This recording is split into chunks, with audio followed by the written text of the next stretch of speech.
재테크의 새로운 패러다임, 톡스타 오픈.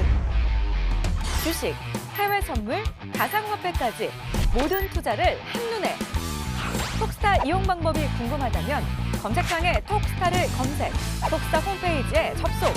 회원 가입 후 원하는 스타를 선택하면 준비 끝! 언제 어디서든 원하는 정보를 무료로 상담받으세요. 생활 속의 재테크 톡스타. 지금 바로 접속하세요. 그래서 지난주에 이제 핫딜들을 한번 알아보도록 하겠습니다. 지난주 핫딜 어떤 핫딜들이 있었는지 한번 알아볼게요. 우리 혜왕스타님.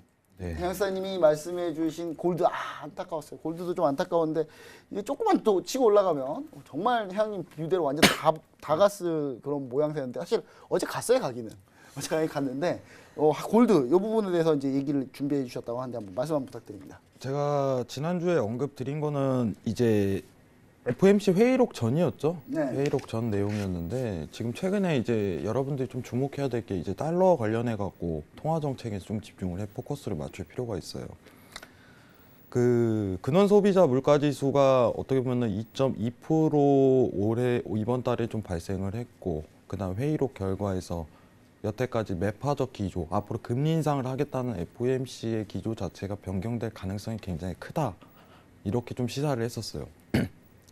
근데 제가 이제 지난주 이제 톡스타를 통해서 언급드린 거는 이 비둘기 기조로 바뀐 게 정황이 포착돼도 늦지 않다는 그런 그렇죠. 말을 네. 항상 해요. 그러기 때문에 왜 그러냐면은 추세가 그때부터 발동이 되기 때문에. 근데 어떻게 보면 매파로 나오면은 이제 골드 어떻게 되는다 다 얘기를 해주셨으니까. 그죠. 예. 그때부터 사실 이제 골드 매수적 포지션을 쥐고 가도 늦지 않다. 이게 낮은 포지션이 단가가 아니기 때문에 들고 가도 괜찮다. 이런 식으로 언급을 드리고, 유로 자체도 어떻게 보면은 비둘기적 메시지가 나오면은 매수로 들고 갈 수 있을 것이다.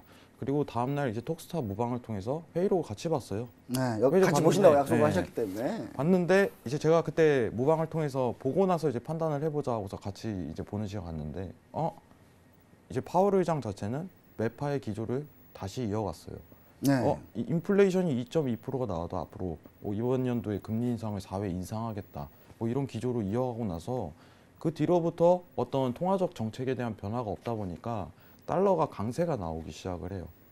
그럼 지금 이 상황에서 제가 이제 달러 차트를 같이 한번 볼 텐데, 제가 이번 주에 이제 작전을 바꿨어요. 작전을 네, 변경하셨다. 작전을 변경했어요.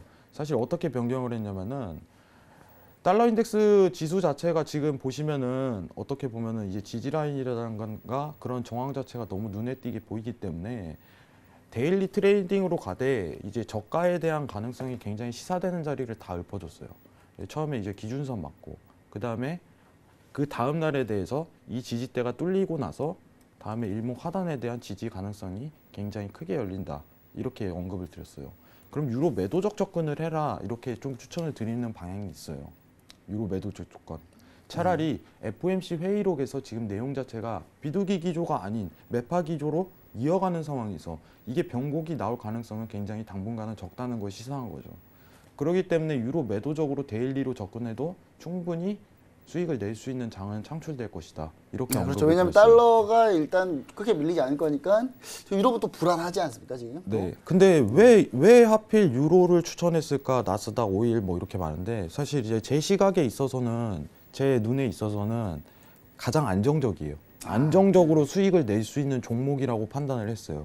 제일 눈에 시황 자체가 보이고, 그렇기 때문에 유로라는 종목을 판단했고, 골드를 차라리 추천을 안 했어요. 갑자기 이제 방송을 통해서. 왜 그러냐면은 골드가 이제 달러가 강세가 열리면은 어떻게 조정장이든 이제 엄청난 그게 줘야지 정상인데, 지금 상황 자체가 어떻게 보면 미 증시도 굉장히 반영돼 있고 외부적인 약간 리스크가 좀 반영돼 있다 안전자산 보니까, 좀 선호 때문에. 그죠? 쉽게 눌리지 않는 양상이 보이는 건데. 근데 최근 움직임만 봐도 그죠. 그래요. 근데 이 상황에서 골드를 매수를 볼 타이밍이 한 번은 포착이 될 텐데, 달러가 만약에 지금 제가 그린 이제 초록색 추세선 있죠. 이게 좀 중요하다고 보고 있어요. 이거 자체가 무너지기 시작하면은 골드 자체가 심한 상승이 일어날 가능성이 굉장히 큰 거예요. 왜냐하면 지정학적 리스크도 발동이 되는, 심리적으로 그 상황 안에서 달러 자체도 변곡으로 하방 추세가 좀 이어진다면은 골드 자체도 심하게 날아갈 가능성이 굉장히 크다고 보고 있거든요. 그렇기 때문에 지금 상황은 이 지지 라인 자체를 체크하시고 그 기준을 잡는 게 가장 중요하다고 생각을 해요. 왜냐하면은 일봉상 봤을 때 어떤 통화 정책 자체가 지금 큰 변화를 일으키기는 굉장히 힘들다고 여건을 말해요. 그러면은 올 한 해 이 네모칸 안에 박스 랠리를 이어갈 가능성이 굉장히 열리는 상황이기 때문에 언제든지 변곡이 나올 수 있는 상황이에요. 언제든지. 그런데 유로라든가 골드 매수를 보는 타이밍 자체를 포착하시려면은 이게 무너지고 보셔도 늦지 않다는 겁니다. 무너지고. 그래서 달러를 기반으로 지금 골드라든가 유로에 대한 상품성을 좀 기대하는 게 앞으로 향후 전망에 굉장히 유리한 종목이지 않을까 이 생각을 가지고 있습니다.